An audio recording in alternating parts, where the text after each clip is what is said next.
Di video ini, kita akan membahas dasar farmakologi. Farmakologi adalah ilmu yang mempelajari obat, mulai dari apa itu obat, bagaimana obat bekerja, sampai bagaimana tubuh merespons penggunaannya. Secara luas, farmakologi tidak hanya membahas nama obat.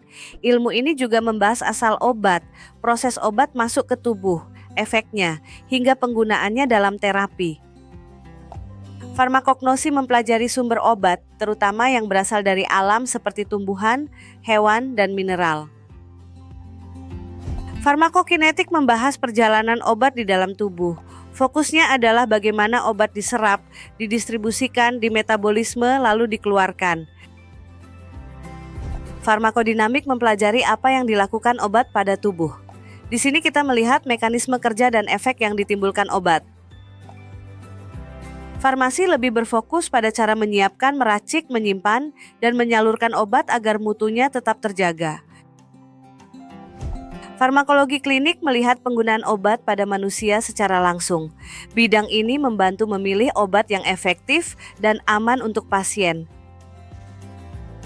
Biofarmasi, toksikologi, dan farmakoterapi melengkapi gambaran ini.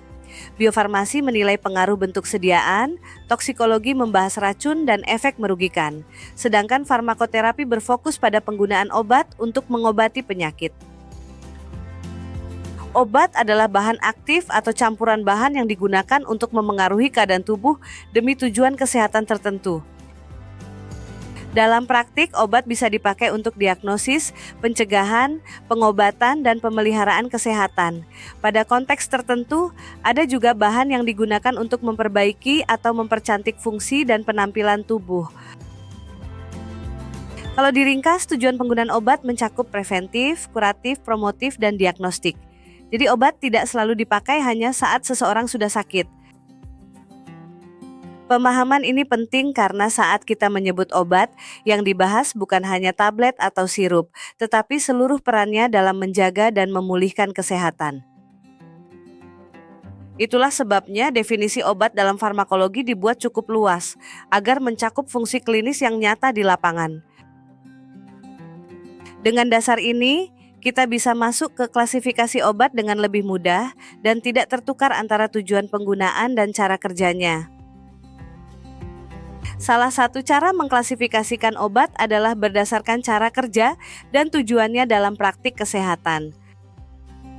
Obat farmakodinamik bekerja terutama dengan memengaruhi fungsi tubuh. Fokusnya ada pada efek obat terhadap sistem biologis.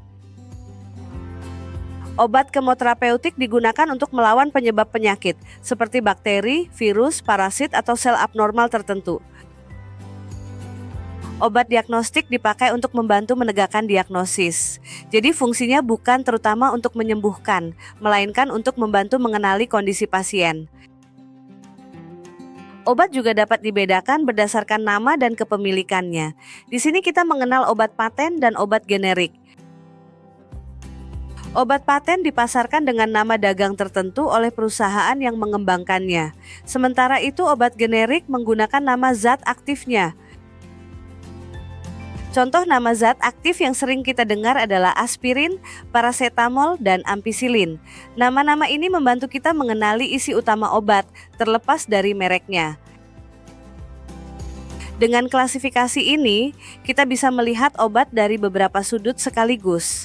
Ada yang dilihat dari efeknya, ada yang dari tujuan pakainya, dan ada yang dari identitas produknya.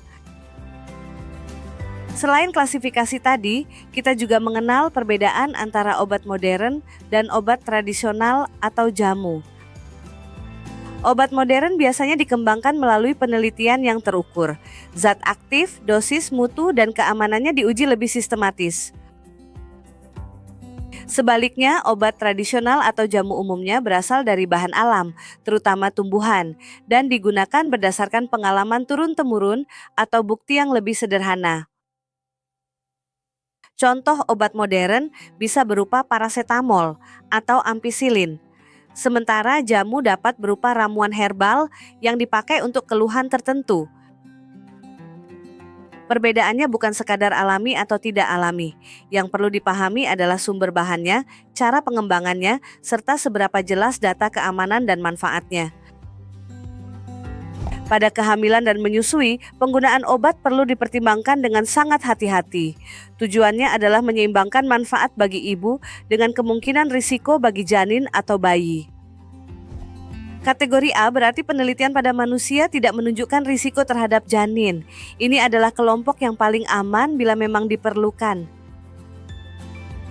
Kategori B menunjukkan bahwa penelitian pada hewan tidak memperlihatkan risiko, atau ada temuan pada hewan tetapi belum terbukti pada manusia.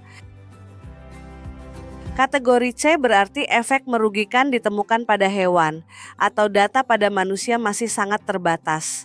Karena itu, obat kategori ini dipakai bila manfaat yang diharapkan dinilai lebih besar daripada risikonya. Kategori D menunjukkan ada bukti risiko terhadap janin pada manusia. Walau begitu, dalam keadaan tertentu obat masih bisa dipertimbangkan jika kondisinya serius dan pilihan yang lebih aman tidak memadai. Kategori X berarti risikonya jelas melebihi manfaat. Obat dalam kategori ini tidak boleh digunakan pada kehamilan. Di materi kuliah, setiap kategori biasanya disertai contoh obat. Yang paling penting untuk diingat bukan hanya nama contohnya, tetapi logika tingkat risikonya. Saat menilai keamanan obat, usia kehamilan juga penting. Risiko pada trimester awal bisa berbeda dengan trimester berikutnya karena tahap perkembangan janin tidak sama. Pada ibu menyusui, perhatian utamanya adalah apakah obat dapat masuk ke ASI dan berpotensi memengaruhi bayi. Jadi prinsip kehati-hatian tetap berlaku meskipun persalinan sudah lewat. Karena itu, keputusan penggunaan obat pada ibu hamil atau menyusui tidak boleh hanya berdasarkan kebiasaan. Penilaian manfaat, risiko, dosis, dan kondisi pasien harus berjalan bersama. Bagi pelajar kesehatan, inti bagian ini adalah memahami bahwa tidak ada keputusan yang lepas dari konteks pasien. Label kategori membantu, tetapi tidak menggantikan penilaian klinis. Dengan dasar itu, kita bisa lanjut ke pembahasan berikutnya tentang bagaimana obat diproses dan bekerja di dalam tubuh. Bagian ini menjadi jembatan penting antara keamanan penggunaan obat dan pemahaman tentang efek obat pada tubuh manusia. Untuk memahami kerja obat secara utuh, kita perlu melihat 3 fase utama yang saling berkaitan. Fase pertama adalah farmasetika atau biofarmasi. Bagian ini menjelaskan bagaimana bentuk sediaan seperti tablet, kapsul, atau sirup memengaruhi pelepasan obat sebelum obat siap diserap. Fase kedua adalah farmakokinetika. Di sini kita mengikuti perjalanan obat di dalam tubuh, mulai dari absorpsi, distribusi, metabolisme, sampai ekskresi. Fase ketiga adalah farmakodinamika. Bagian ini membahas bagaimana obat berinteraksi dengan reseptor atau targetnya hingga menimbulkan efek terapi maupun efek samping. Ketiga fase ini tidak berdiri sendiri. Bentuk sediaan memengaruhi jumlah obat yang masuk, perjalanan obat menentukan kadar obat di tempat kerja, lalu farmakodinamika menjelaskan efek akhirnya. Kalau urutannya dipahami dengan baik, Anda akan lebih mudah menjelaskan mengapa 2 obat bisa memberi hasil berbeda, walaupun digunakan untuk tujuan yang mirip.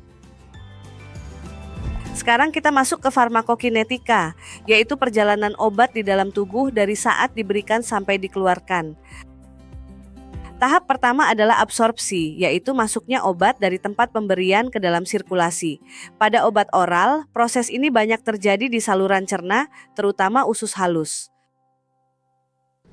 Absorpsi dipengaruhi oleh banyak faktor, seperti bentuk sediaan, kelarutan obat, pH, luas permukaan penyerapan, aliran darah, dan adanya makanan di saluran cerna. Setelah diserap, obat masuk ke tahap distribusi, artinya obat dibawa oleh darah menuju berbagai jaringan dan organ tubuh.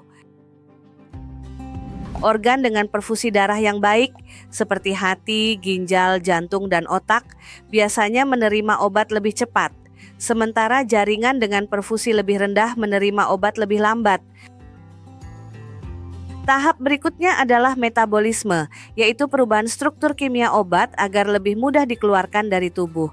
Proses ini terutama berlangsung di hati. Pada reaksi fase 1, obat biasanya mengalami oksidasi, reduksi, atau hidrolisis.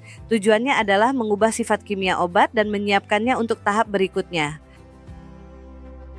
Pada reaksi fase 2, tubuh menambahkan gugus tertentu melalui proses konjugasi. Hasilnya, obat atau metabolit menjadi lebih larut dalam air.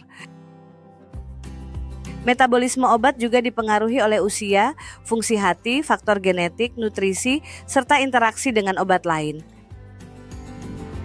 Tahap terakhir dalam perjalanan obat adalah ekskresi, yaitu pengeluaran obat atau metabolitnya dari tubuh. Jalur ekskresi yang paling utama adalah ginjal. Selain itu, obat juga dapat keluar melalui kulit, paru-paru, empedu, dan air susu ibu.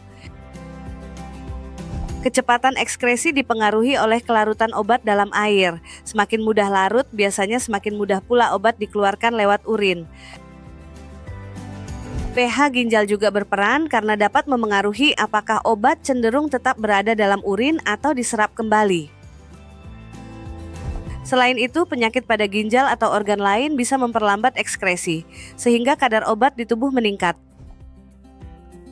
Perhatian khusus diperlukan pada ASI, karena sebagian obat dapat masuk ke air susu ibu dan terpapar pada bayi. Itulah sebabnya keamanan obat pada ibu menyusui harus dipertimbangkan dengan cermat. Sekarang kita sudah melihat farmakologi sebagai ilmu yang mempelajari obat dari sumbernya, klasifikasinya, cara kerjanya, perjalanan obat di dalam tubuh, sampai penggunaannya secara aman. Coba tinjau kembali cabang-cabang farmakologi dan urutan ADME. Dua hal ini akan menjadi fondasi penting untuk memahami topik farmakologi berikutnya. Semakin kuat dasar ini, semakin mudah Anda membaca obat secara ilmiah dan aman dalam praktik kesehatan.